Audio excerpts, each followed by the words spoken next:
Hello people, today I'm doing a review for the new MCU film, Black Widow. This was heavily delayed due to the pandemic. It's directed by Kate Shortland, stars Scarlett Johansson, Florence Pugh, David Harbour, and a couple other people's whose names I can't remember. Before getting into this review, I'm just going to say I have clear bias for Marvel. I love Marvel. I have like 15 Marvel Funko Pops within arm's reach right now.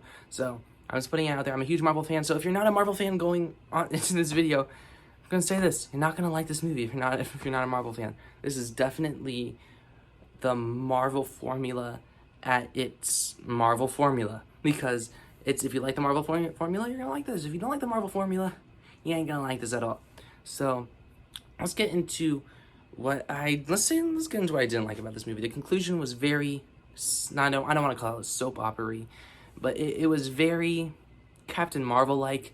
It was, this is not really a spoiler, well, spoiler-ish, so it's spoiler-ish. It's not really, you know, a huge spoiler. I'm not giving you details.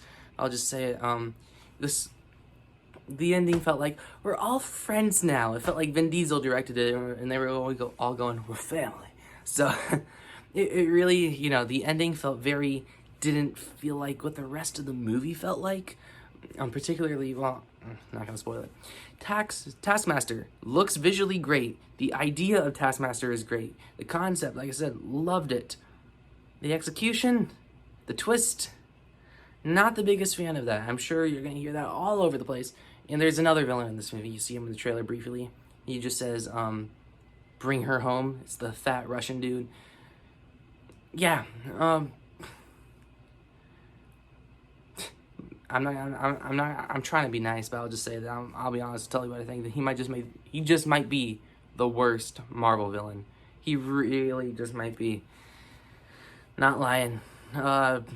Really, seriously, like Malekith Par. And it really is a disappointment because he's a huge character in Natasha's backstory. And wasn't done well. I'll just leave it at that.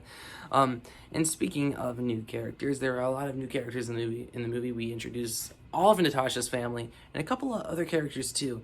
There's this one character that you see on the poster that a lot of people thought was Taskmaster, and he wasn't, but it was just a new character. And why is he in the movie?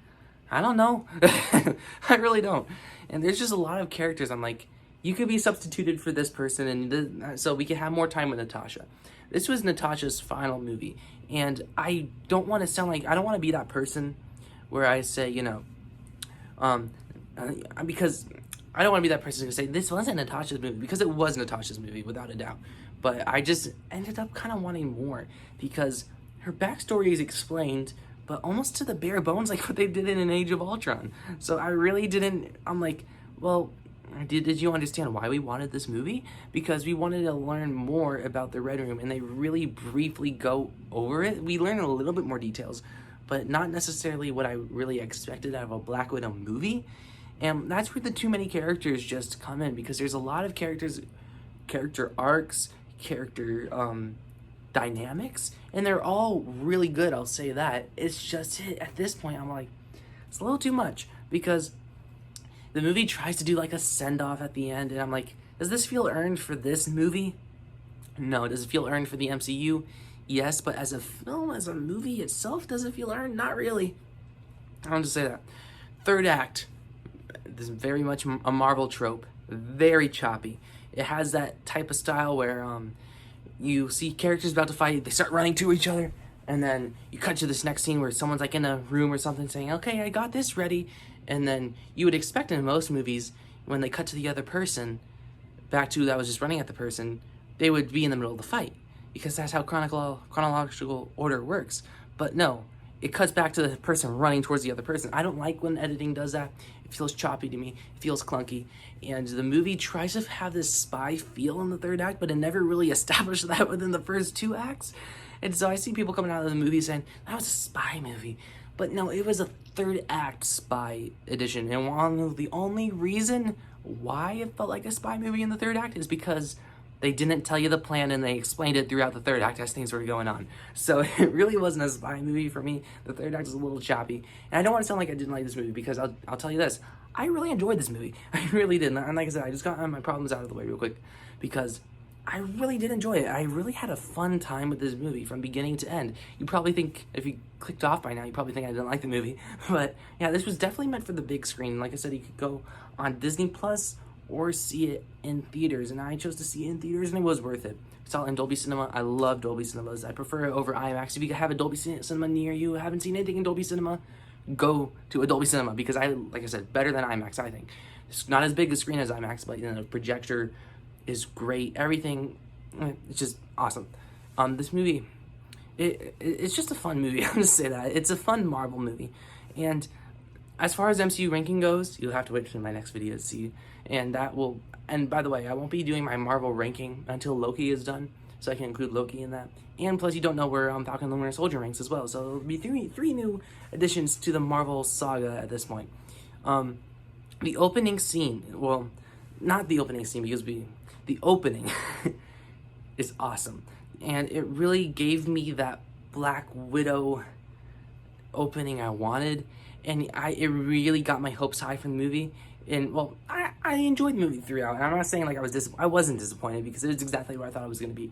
So, the opening gave me something that I knew wasn't going to really build up upon much of later, but I really enjoyed what I can get. Like I said, the idea for Taskmaster is just great. It really is. And I'm not gonna spoil it, but it's just a great idea, and it really helps with Scarlett Johansson's Black Widow as a character. And I just love what they did with that. Well, when it comes to her character, there's the execution of Taskmaster, and we finally get Taskmaster. Let's leave it at that. Another thing I really about this movie is something that's been really griping at me the last couple MCU movies, is that a lot of things never felt like they were filmed on location. This movie really felt like everything was filmed on location. They added the CGI on top of it. So the on-location filming really worked here, particularly, well, in the third act, and obviously it was, of course, the scene with, Natasha falling through the sky and Taskmaster chasing after her falling. Obviously, that's not real, and that's all in the computer. But before that, everything before the CGI third act, all that location stuff, it looked great. Natasha's family, of course, we explore Florence Pugh, David Harbour, and the mom. Sorry, I can't remember her name. All that stuff was really good. Wasn't there an overabundance of it? I think so. Like I said, I think maybe they could have just killed one of the characters in the opening scene. It really would have helped with my attachment to Natasha throughout the movie. But not to say that everyone did a good job. And Black Widow's family, the dynamics between every single character, it was great, and it was consistent between the characters. It was just really well done. The darker tone is my favorite part about this movie. Something I expected with the MCU movies was, I grew up with the MCU. Iron Man came out when I was 4 years old, so I wasn't really quite old enough to really understand that movie. But by the time we got to Thor, I was really on the Marvel train. So I was really with MCU from the beginning. I was with MCU since 2011's Thor, So as we got to, for example, we got to Avengers, pretty lighthearted, and then Age of Ultron got significantly darker. And so I really thought that the Marvel movies would, age age as my taste went with movies, because I was really expecting Infinity War and Endgame to be the darkest yet. They weren't. I still think Ultron or Civil War might be the darkest MCU movies. Sorry about these jets flying by my house. You probably hear them in the back. But Black Widow really delivered that darker tone that I wanted out of the future MCU movies, and that's my favorite part about it. Of course, you have the typical Marvel jokes, and there's some pretty funny ones in there. A couple that didn't really land for me, but overall, the darker tone really worked. The CGI in this movie, a lot of people called it a mess in the third act, and I really only thought it was a mess in 2 shots, to be honest. And besides that, it wasn't I thought Captain Marvel at the end was a little bit of a mess with the CGI, but this movie really didn't, I didn't go ew, CGI gross, because I saw a lot of critics saying that. I didn't get it with this movie. I really didn't. I thought the CGI was pretty good here. And yeah, that's all my notes that I got, and I'll just say overall, I had a blast watching this from beginning to now. I was never bored. My problems are my problems, but it's almost given problems for a Marvel movie, if this was going to be just the typical Marvel movie. So I'm going to give Black Widow a 7.1 out of 10. Really enjoyed it, and to Marvel fans out there, that's my honest score for this movie. And to the people that aren't Marvel fans, there is a bias because I'm a huge Marvel fan. So yeah, like I said, my MCU ranking will be next week, but I'll also be doing my Loki review, and I possibly might be doing a reaction to the last episode. I haven't really thought about it too much, but yeah. Anyways, that's my review. So like, share, subscribe, and stuff like that. And adios.